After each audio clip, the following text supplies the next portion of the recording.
अस्सलाम वालेकुम। देखिए मैं पढ़ रही हूँ कुरान और आज मैं बनाऊँगी आलू के पराठे। तो देखते रहिएगा मेरे ब्लॉग और आज मैं करूँगी कुछ बातें। तो मैं यही कह रही थी कि जैसे हमारे घर में छोटी छोटी प्रॉब्लम्स आ जाती हैं, छोटी छोटी प्रॉब्लम्स भी आ जाती हैं, कभी कभी इतनी बड़ी प्रॉब्लम्स आ जाती है कि हमें वो चीज़ सही होने की लगता ही नहीं कि सही हो जाएगी, और एकदम से ऐसा होता है कि सही हो जाती है वो प्रॉब्लम। फिर हम सोचते हैं कि इतनी आसानी से कैसे सही हो गई। तो ये सब काम किसके होते हैं? अल्लाह ताला के होते हैं। जब हमारे पास इतनी बड़ी प्रॉब्लम्स आ जाएँ, छोटी छोटी प्रॉब्लम्स हो जाएँ, तो हमें अल्लाह के ऊपर छोड़ देना चाहिए, क्योंकि अल्लाह ताला जो हैं बेहतर जानते हैं, वो हमारे साथ बेहतर करते हैं। और हर नामुमकिन चीज़ का इलाज, हर परेशानी का इलाज, हर बड़ी से बड़ी परेशानी का इलाज अल्लाह के पास है। तो सब्र से काम लें, क्योंकि जब तक अल्लाह ताला देखता है कि इसके लिए बंदे के लिए क्या बेहतर है। अगर हम दुआ कर रहे होते हैं, वो हमारी दुआ कबूल क्यों नहीं होती है, तो उस टाइम हमारे लिए वो बेहतरी नहीं होती है। वो अल्लाह ताला जानता है, उसकी काम है। वो बेहतर जब जानता है कि बेहतर होगा इससे, तो फिर करता है हमारी दुआएं कबूल। तो हर चीज़ में आसानी करने के लिए अल्लाह ताला क्या करता है कि हमें आजमाइशों में डालता है, हमारे इम्तिहान लेता है, हमें परेशान। अगर मान लीजिए अगर हमें कोई प्रॉब्लम, छोटी प्रॉब्लम भी नहीं होगी, तो हम अल्लाह की तरफ कैसे बढ़ेंगे? और जो अल्लाह की तरफ छोटी बड़ी प्रॉब्लम्स आने में नहीं चाहते हैं, नहीं झुकते हैं, प्लीज़ झुकिए, प्लीज़ नमाज़ें पढ़िए। मैं हर अपनी वीडियो में यही ज़रूर कहती हूँ कि नमाज़ पढ़ें, कि नमाज वो ऐसी ताकत है कि हमारी दुआओं को भी कबूल करती है, और हमारे साथ हम जो दुआ मांगेंगे भी नहीं ना, वो भी हमारे साथ खुद ही बेहतरी होने लगेगी, खुद ही हमारी चीज़ें सही होने लगेंगी, हम सब्र से काम लेंगे। तो ये चीज़ ज़रूर करें कि नमाज को कायम करें। सबसे पहले मैं हर लेडीज़ से ये कहना चाहूँगी, अगर आप कुछ काम करना शुरू करना चाहती हैं और नहीं हो पा रहा है, तब भी आप सब्र से काम लें और अल्लाह के आगे झुकते रहें। आप दुआ भी नहीं मांग रही ना उस चीज़ की कि मेरे साथ ये चीज़ हो जाए, मेरे साथ वो चीज़ हो जाए, लेकिन वो उससे अच्छी चीज़ें हो जाती हैं हमारे साथ। और ये मेरे मतलब हुआ है मेरे साथ मुआवजा। ये सारे मुआवजे मेरे साथ हुए हुए हैं। तो मैं इसलिए लोगों से कहती हूँ कि सब्र से काम लें, नमाज को कायम करें। आपके साथ मैं इतनी दुआ नहीं करती हूँ, खुद ही अल्लाह ताला सब बेहतर करने लगता है। क्योंकि हम नमाज़ें जब पढ़ने शुरू करते हैं ना, और फिर उसके बाद जो दुआ मांगते हैं, मैं जो दुआ नहीं मांगती ना, उससे अच्छा, उससे बेहतर हो जाता है मेरे साथ। मैं कहती हूँ कि यार ये मैं क्या दुआ मांग रही थी और मुझे तो और इससे अच्छा मिल गया। तो ये चीज़ होती है। जब हम दुआ मांगते हैं, हमें नहीं पता कि हमारे लिए बेहतर है या नहीं बेहतर है, अल्लाह ताला जानता है। तो वो इसलिए हमारी दुआएं कबूल नहीं करता।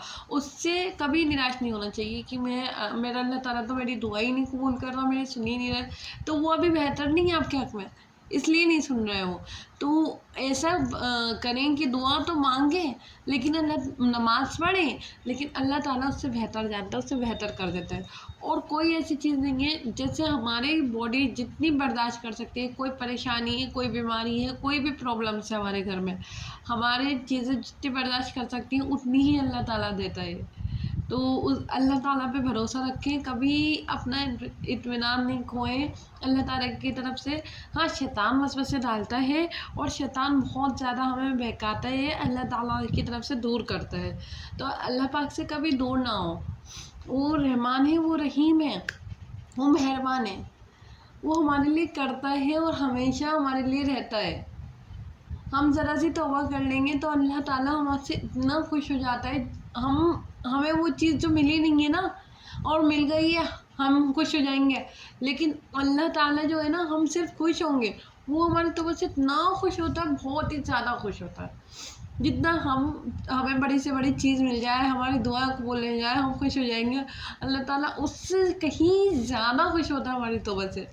तो तौबा करें, क्योंकि हमें पता नहीं होता हमने गुनाह कहाँ करा है, और हमारे साथ प्रॉब्लम्स बढ़ती रहती हैं। हम यहाँ तक कि गुनाह की माफ़ी भी करना भूल जाते हैं, या वो चीज़ सोचना भी भूल जाते हैं कि हमने यहाँ पर इसके साथ कुछ गलत करा था या उसके साथ कुछ गलत करा था, इसलिए हमारे साथ ये चीज़ हो जाती है, ये भी हम भूल जाते हैं। तो अल्लाह पे भरोसा रखें, अल्लाह पे यकीन रखें, और नमाज़ कायम करें, और तहज्जुद ज़रूर पढ़ें। देखिए, अगर हम तहज्जुद पढ़ते हैं ना, तो तहज्जुद में तो अल्लाह ताला कहता है मांगो किसको मांगना है। यहाँ पर तौबा भी कबूल होगी, जो हम मांगेंगे वो भी दुआ कबूल होगी। तो उस टाइम तो अल्लाह ताला कहता है कि मेरे पास आओ मेरे बंदे सोते हुए जो जाता है उससे कितनी मोहब्बत करता है अल्लाह ताला कि मेरा बंदा मेरे पास आया है, अपनी नींद को छोड़ के मेरे पास मेरे आगे झुक रहा है। तो बहुत वो अल्लाह ताला की खुशी बढ़ जाती है उससे कि हाँ मेरा बंदा ये इस तरह से मेरे पास नमाज़ पढ़ना है। तो तहज्जुद भी ज़रूर पढ़ें, तहज्जुद नहीं छोड़ें। आप तहज्जुद पढ़ के सो जाएं। अगर आप 2-3 बजे सोती हैं तो आप तहज्जुद पढ़ के सो जाएं। अगर आप पहले सो जाती हैं और आँख बीच में खुलती है सबकी, मुझे लगता है हर किसी की खुलती है तहज्जुद में आँख। 3 बजे का टाइम, 3 बजे का वो दरमियान की रात होती है ना, 3 बजे के टाइम, तो वो जो है वो सबसे ज़्यादा मेन रात है 3 बजे की। तो उसमें दुआएं कबूल होती हैं, तो उसमें दुआएं मांगें, उसमें नमाज़ पढ़ें, उस तहज्जुद की नमाज़ पढ़ें, शुक्राना के नफिल पढ़ें। और शुक्राना के नफिल तो हम पढ़ते रहना चाहिए। अल्हम्दुलिल्लाह अल्हम्दुलिल्लाह, हमें अल्लाह पाक ने एक बॉडी दी है, उसमें सारी चीज़ें, सांस लेने के लिए ये हर एक चीज़, आँखें, हमारे कान, हमारी नाक जो सूंघती है, हमारे हाथ पैर जो चलते हैं, हम जो काम करते हैं, तो इसमें अल्हम्दुलिल्लाह अल्लाह का हमेशा शुक्र एहसान करना चाहिए कि हम ये चीज़ें कर रहे हैं, ठीक है। और जिसकी नहीं होती वो भी शुक्र अदा करता है, भाई क्यों ना करे, क्योंकि अल्लाह ने उसको भी तो किसी ना किसी चीज़ से नवाजा है ना।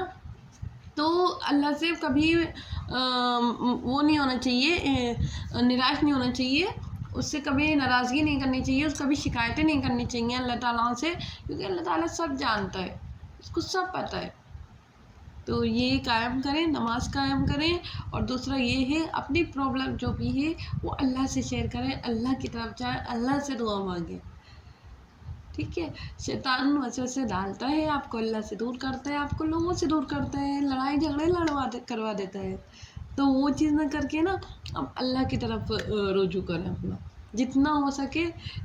कुरान का टाइम निकाल लें, नमाज का टाइम निकाल लें। देखिए जब हम निकालने लग जाते हैं ना किसी चीज़ का टाइम, हम जैसे घर के कामों का टाइम निकालते हैं, वैसे हम किसी चीज़ का टाइम, किसी और चीज़ के लिए भी टाइम निकाल लेते हैं।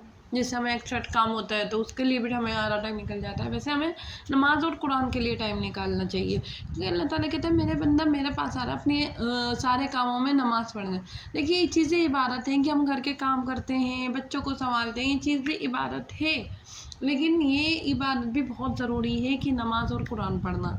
तो ये नहीं है कि 1 साल बाद कुरान खोल के देखना है, रोज़ 1 पेज 2 पेज, इतना तो टाइम हो।